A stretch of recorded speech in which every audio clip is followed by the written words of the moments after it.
Hi, Shay Lynch here, author of Monkey Business, creator of the Business Success Academy, director of Future State, where we give your business back its time. And welcome to another video in the Future State on 5, where I'm sharing great strategies and content to help you take your business to the next level. Today I have a question for you, and it's about a word I hear thrown around very, very loosely in business all the time. And that word is influence. My question to you is, do you believe your goal in business is to influence, whether it's your leadership team, your customers, your suppliers, or your colleagues or your peers? Because if the answer is yes to that question, you're on the wrong path. Your goal should not be to influence. You have two more important goals before you influence people. One is you are employed to do a job.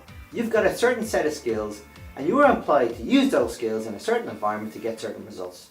That is your number one goal, to be accountable and responsible and to achieve your core responsibilities.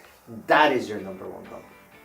The second goal you should have, if it's not on your radar, this should be a big part of your goal. And that is, how can you help your colleagues or your leadership team or your suppliers and customers to achieve what they want?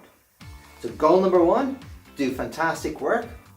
Number two, help the people around you. Why? Because by doing and achieving those two goals, the consequence is influence. So your goal should not be influence, the consequence of your actions should be the influence. And that is how you achieve influence. Don't be thinking it's not the goal, because if you think it's the goal, what happens when you put something in your line of sight? You've got tunnel vision, everything else around you suffers. So my recommendations to you is take influence off your tunnel vision goals. Make it a consequence of doing good work and helping people around you. One of the most powerful strategies I continually prove that is successful in every company and client I work with is the law of reciprocation. People helping each other. I'm working with a great finance team at the moment. There's about 6 or 7 defined areas within that finance team. And they prove time and time again that they are fantastic in delivering on their set metrics within their team. They are brilliant. They have tight deadlines to finish their month-end process, but they achieve them all the time. However, they have metrics, their colleagues in different areas have metrics, and sometimes they are contradictory and they don't help each other.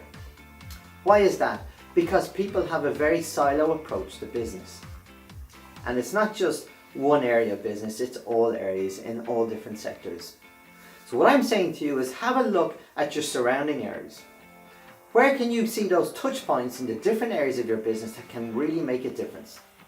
And forget about the silo mentality. Look at the collaborative, cultured approach where you're helping people in different areas of your business. It's a joined up thinking approach. It's cross-functional excellence. So not just about being functionally excellent, be cross-functionally excellent.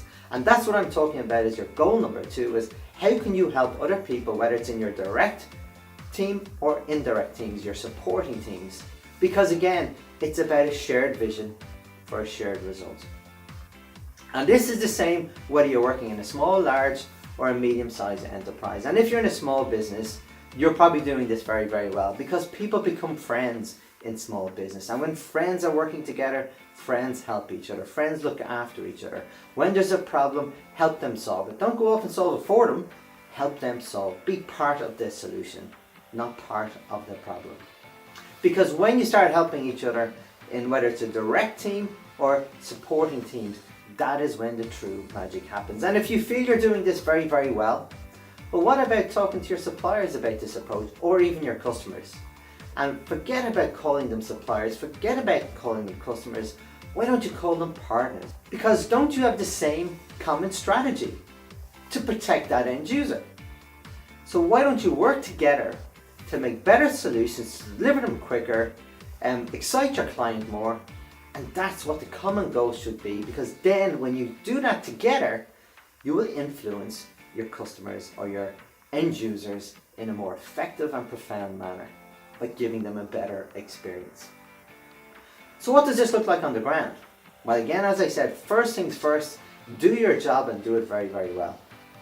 Second, see how you can help either your direct colleagues or your surrounding colleagues, so you can have a shared vision to work together to achieve the same result, to get information to your customer quicker, or services or product, whatever it is. When you do those two things on a daily basis, and it is a daily commitment, everything else will look after themselves. and the influence will happen as a natural consequence of doing those two things.